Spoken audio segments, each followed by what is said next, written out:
Well, hey, everybody. Welcome, Bear Insider, Ultimate Insider Podcast. I am Mike Pawlawski, former Cal quarterback, 11-year pro, and Cal Hall of Fame member. Today, we're going to review TCU. Cal 0-2 now on the season. We're going to talk about last week's game, talk about what happened, what went down. I'm going to have an interview with Coach Wilcox, and on top of it, I'm going to break down a couple of video plays for you so we can take a look at kind of the X's and O's of the game versus the Horned Frogs. First, I want to start off with my impressions of that TCU game. One of the things I think people need to remember and understand is that winning is hard. And no matter what conference, what team you're playing, winning is hard. It takes an absolute focus on what you're doing at all times, right? You can't make mistakes. You can't blow coverages.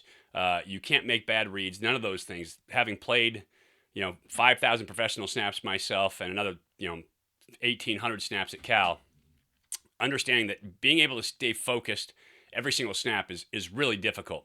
Road games kind of multiply that. And so the ability to stay focused on the road, conditions, elements, everything else are tough. Now, none of these are excuses.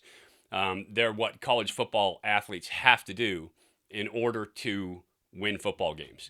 That said, Bears played much better, I thought, this week, especially on offense. Obviously, I'm a quarterback, so I'm offense-centric, and I tend to focus on the offensive side of the ball. I felt like the Bears, pass protection was better for Chase. He wasn't getting the edge pressure as much as he got it versus Nevada.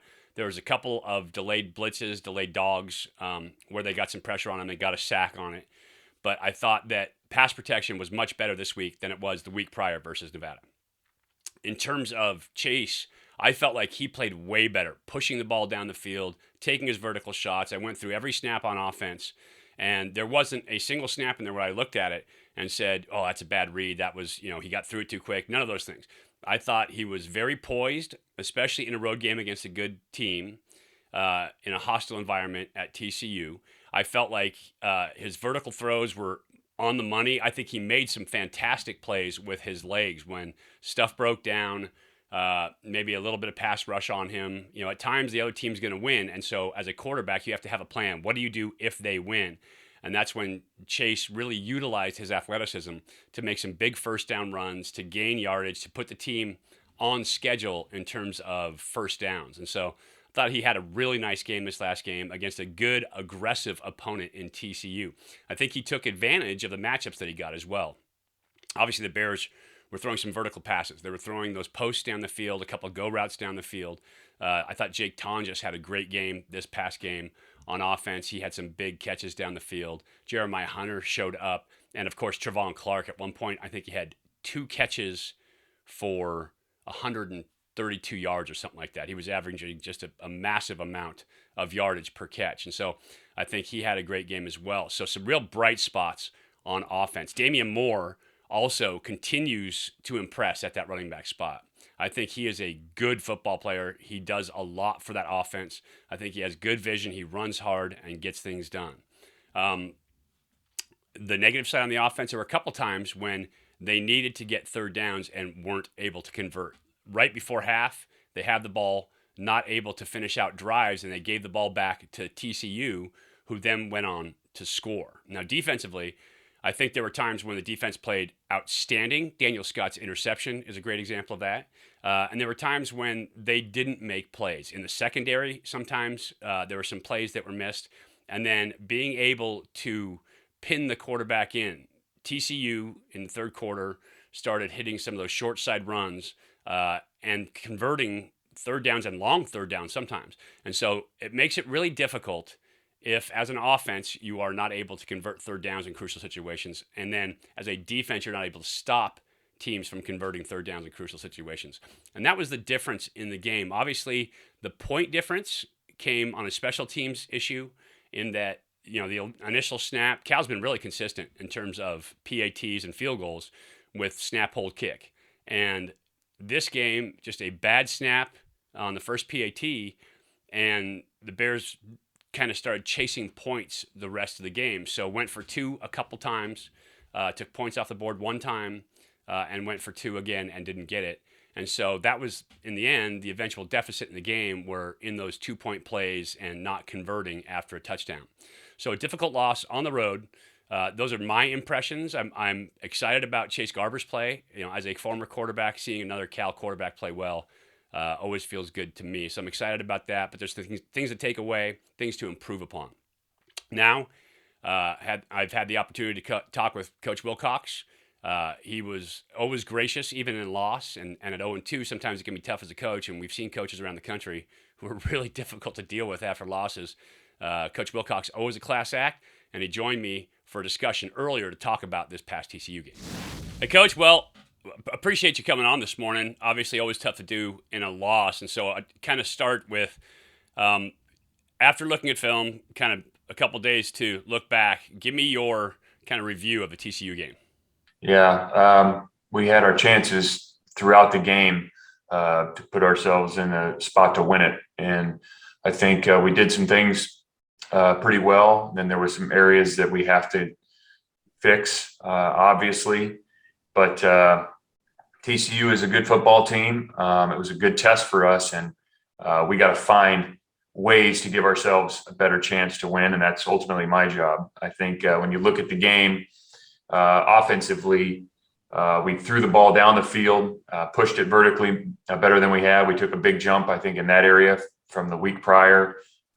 We ran the ball efficiently at times, but there was a couple. The pass pro was a real positive, but there was a 4th and 1 on the first drive that we got to find a way to convert. The end of the half, continue to keep the ball, convert there, and then in the second half, find 1 or 2 more conversions to get some points, or even if we don't get points, to flip the field on them and also hold the ball. Defensively, started the game really well. Punts and an interception touchdown. The end of the half was a tough one to overcome. Just a simple inside zone play that goes for 50. And, the second half, the tackling showed up. We got, as we played more and more and got into those higher rep counts, the tackling really wore down. And so there was some good at the start. We got to make some routine plays on inside zone curl routes so we don't give up big ones. And then the tackling when we're tired got to be better. As special teams, it was, the PAT early in the game. We're chasing that the entire game. The snap hold kick there. Other than that, I think we punted better. Kickoff coverage was better, but the PAT, we put us in a tough spot right out of the gate. And talk to me about that. Just kind of, like you said, chasing points. There's kind of 2 trains of thought on that, right? Never chase points until it's late, or you kind of try to get even early on. What went into the decision in terms of trying to go for 2 kind of after that point? Yeah. Was it an analytics thing? Is it in the book? Like everybody uses a different approach. Yeah, I mean, we have the book. We have the analytics, or the book, as you call it. And we felt like they were fairly obvious. I know the one that's going to come up is, we get the pick 6, we're going to go for 2, we get a penalty, back it up, and then turn around. They get a penalty, we go for 2 again and didn't get it. So now we're down 2 point afters. And so ultimately the difference in the game was 2 points. And so we had our chances. We just felt like at those times, we like the play call, situation in the game, all that being said, because, even if I guess we catch the PAT right there, we're still down 1, late. So it kind of changes their mindset, our mindset. We made the decision we made. Ultimately, that falls on me. And we got to do a better job converting a PAT early, not put us in kind of those unique, funky situations. Yeah, that's one of those things that you just like to think it should be automatic, right? Snap, hold, kick, done. Everybody walk off the field and no big event. But you miss one, and all of a sudden now it feels like you're scrambling somewhat because you're always at that deficit. Yeah, kind of tough to deal with. We started on offense. Let's talk about offense. I thought Chase Garbers had a really good game this game. I just watched the entire offensive game film. I thought there wasn't any decisions in that game that I looked at and went, nah, that's a bad decision. Like, he made good decisions all game long, and he pushed the ball vertically and showed a lot of poise in the pocket. Yeah, he played with more authority, and he stepped up into the pocket a few times, kept his eyes down the field, and gave us a chance on some deep balls. I think he completed 3 deep balls to 3 different guys. Had some other good throws in there throughout the game. Had a few more on the in cuts that I think you'd like to have back, where he can really take that next step. Had some good scrambles, a couple really critical scrambles. So definitely a move in the right direction for Chase and the offense in the passing game. Yeah, like you said, those in cuts, like some deep over, some of the dagger concepts, that kind of stuff, retaining that poise for the last second. Those are physical things as much as anything at the end. But I thought his game, like for a 4-year quarterback, that's where you want him to be. You want him to be able to keep his eyes downfield. You want him to continue to remaining a passer in the pocket rather than kind of fleshing and getting out and looking nervous. I thought he looked calm for this game. I would agree. I think we all saw that jump from week 1 to week 2 and kept his eyes down the field and made some good throws and hung in there on a couple times at the last second. And he had a couple, there was one I can think of where it doesn't show up well on the stats, but he had a really good throwaway on the pressure that came, and he had to get rid of the ball so we don't take a negative play, and he did it. And so even those little things can help the team. And I think he showed improvement from week 1 to week 2. A much better job of managing the game early on. Running game wasn't quite there. So you need those vertical shots.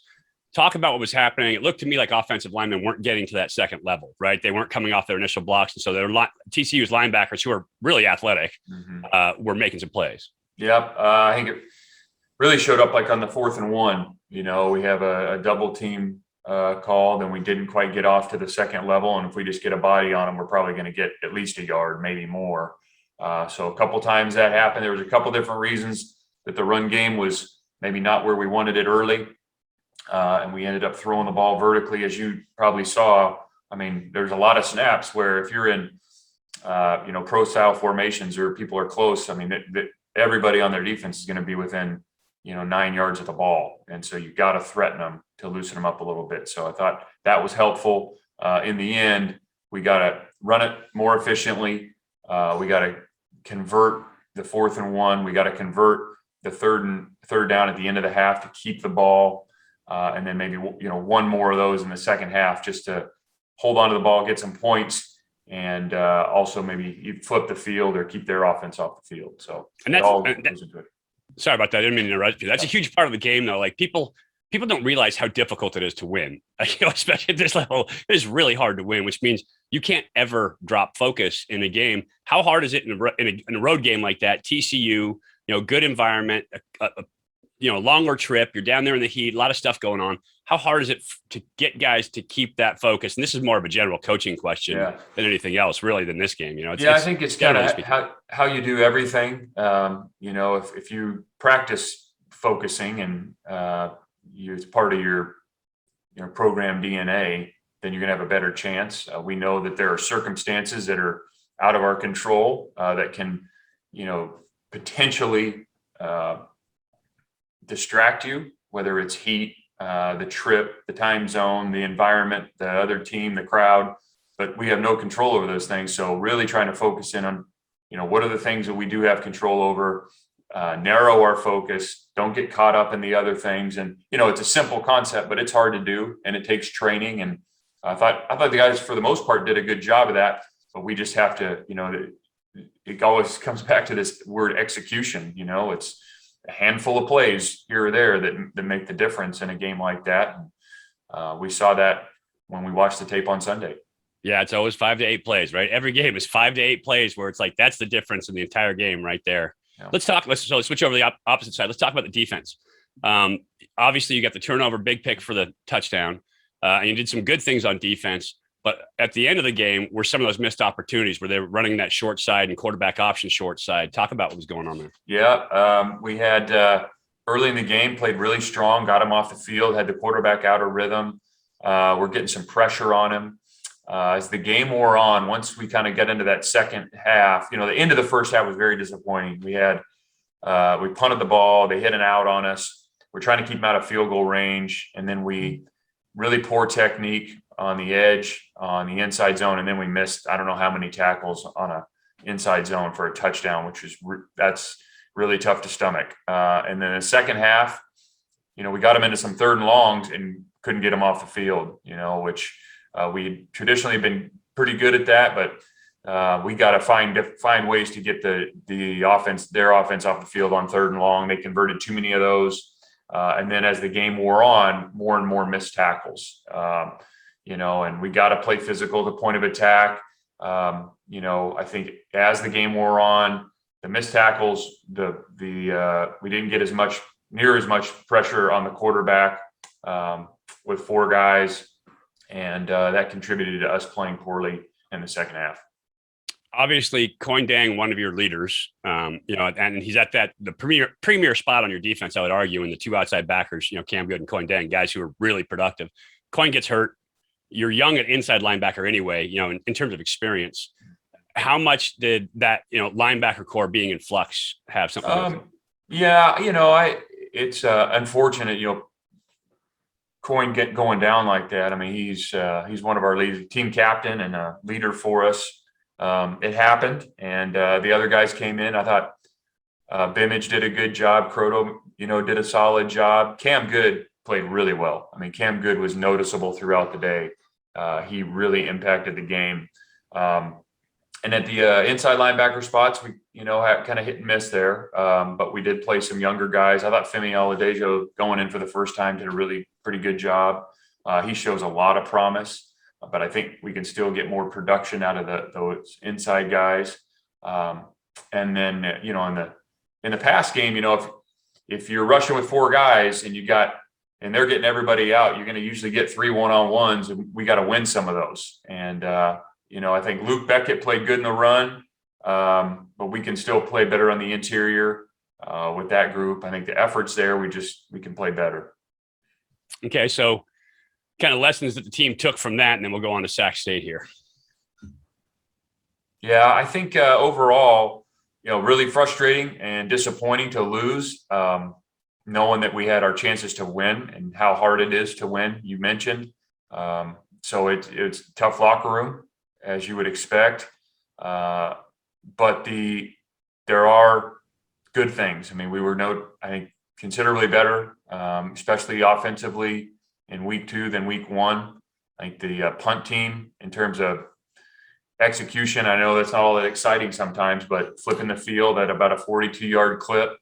The kickoff team continues to play aggressively. Defensively, it seems like we're either playing really well or really poorly. There's not much middle of the road right now. We got to play more consistently on defense at certain positions, and then just as a unit to play championship football. So there are good things happening. However, the critical errors are just in the last 2 weeks have been too much to overcome. So I think there's the energy. They understand what we're capable of, and it's just a matter of putting the work in and taking another step like we did last week.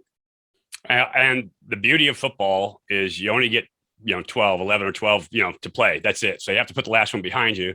You can take those lessons to the next game. This week coming up, Sac State. Tell me about the Hornets. What have you seen on film? Troy Taylor was obviously my roommate, so I'm familiar with Troy, and I've seen the offense. I've watched the game. Talk to me about Sac State and your thoughts on the game. Well, the first, as you mentioned, Troy. I know him. He's an excellent coach, fantastic person, and an excellent coach. They give you a lot of different looks on offense, very multiple. I know the defensive coordinator. We know a lot of those coaches well. They're good coaches. I mean, Andy Thompson, who runs the defense, is a very good coach. Really good. And so, they're going to be well coached. They won the conference 2 years ago in 2019, and there's some skill at receiver, tight end, running back. The quarterback is a dual threat guy, which presents its own issues. And then, as we mentioned, that they're going to put him in position to be successful. And so we know, what they're capable of, have the utmost respect for them and Troy and the players. And so what we need to do is go have a good week of practice so we can play our best game. Well, I appreciate you coming on with me here today, Coach. I know it's not always easy, after a loss. 0-2 going forward, kind of getting this team focused, kind of your last thought. This game coming up, 0-2 going forward, what's the message to the team? Just stay the course, and it is frustrating when you have opportunities to win games and they don't go your way. We put a lot of time and effort into trying to win every game, and it's disappointing when it goes like it did. But I think the guys, the perseverance within the players, their attitudes, as long as we can continue to make these steps, that we could have a dang good team. But we just, there's no time to rest. There's no time to lick our wounds. We got to get on the practice field and continue to work so we can like I said, play our best game each and every week. Well, I appreciate it, Coach. Thank you for coming on. I'll let you get back after it now. Right. Thanks, Mike. So Coach Wilcox, always a class act. And again, being able to look back, reflect, and learn, always important, right? So you take the lessons from these last two games as a team, and you have to move forward into the next game. Sac State is going to be a difficult opponent. I know Troy Taylor well. I've had the opportunity to sit with him, talk offense. I've known Troy for a long, long time, over 30 years now. And so I understand how his mind works and how he works as a coordinator. It should be an interesting game to watch this week. I think the key is going to be defense getting off the field on third down, finding a way to stop those third down conversions. We talked about, taking advantage of the opportunities that you're presented. And so a third and long, if they can create those situations, getting off the field will be essential. On offense, converting those third downs. I just think that's the big stat right now, early in the season, is taking those opportunities that you get to convert third downs, continue drives, keep your defense off the field, help them out, and making something happen when you have the opportunity to make something happen. Hopefully we continue to see Chase's progression at that quarterback spot. I think last week should have helped him a ton, and hopefully he continues on that trend. The Bears will hopefully then find some answers in terms of defense in coverage and be able to tackle that inside zone game, because that inside zone right before half was a huge one. Right now, let's take a look at just a couple plays from a TCU game that I like. And they're both good plays. I just want to kind of show some of the good play that I've been talking about and illustrate for you some of the offensive and defensive sets and players making great plays. First one, Chase Garbers, throwing a deep ball, throwing that vertical pass, but showing that composure, stepping up in the pocket and making a play. So as you can see, Cal is in a 3-by-1 set here. They have trips down to the bottom. 1, 2, 3 in your tight end, single receiver up top.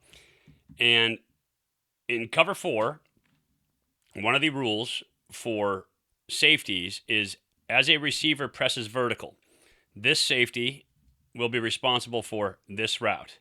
This safety will be responsible for something coming to him, if it comes to him, or something pressing vertical from his side. Since it's 3-by-1, he'll be looking to help over here and helping over the top on a go route here as well.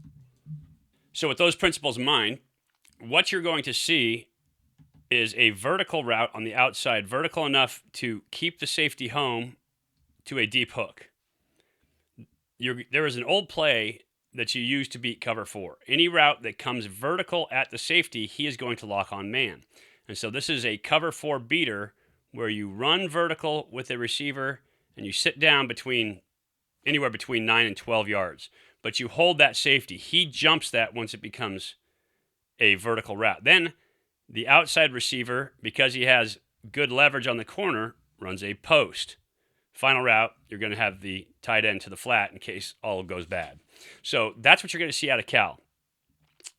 TCU does a nice job of getting speed rush, upfield edge pressure. Remember, these defensive ends are guys that were safeties and faster athletes coming in, converted to that defensive end position. So they're really fast athletes. So they do a great job of getting a speed rush. Chase Garbers, as he sets, feels that pressure, steps up into the pocket, and actually takes steps forward, attacking the line of scrimmage, and still delivers an absolute dime on the post over the top here. This is a fantastic play by Chase to get this done under pressure, maintain his read, and still understand where to go with this football. Let's take a look. You see him drop back. You get edge pressure. He steps up, but still maintains composure, remains a passer, and delivers an absolute strike to Jeremiah Hunter. One time from the end zone, watch his eyes. You see his head down the middle of the field, and what that does is it holds this backside safety. This guy over here has to stay home because Chase is looking down the center of the field here. If he's staring left the whole time, that safety could jump, could get over there early, but instead, because Chase is looking down the center of the field, right down Main Street, that safety has to stay home. You see, as he gets pressure, He flushes into the pocket, but he remains a passer. And then on the run, delivers an absolute dime to Hunter. That is a fantastic play. So there weren't just good plays on offense, there were also great plays on defense. And Daniel Scott, a huge one coming up with the interception for the touchdown, actually busted his coverage rules. He used instinct to make this play. I'm going to illustrate it for you right now. Take a look at it. Talk about a player being intelligent, being smart, making a quick decision to bust his coverage, but making a great play in the end because of it. So I want to preface this play by saying coaches harp all the time on playing your assignment, knowing your role, playing your role.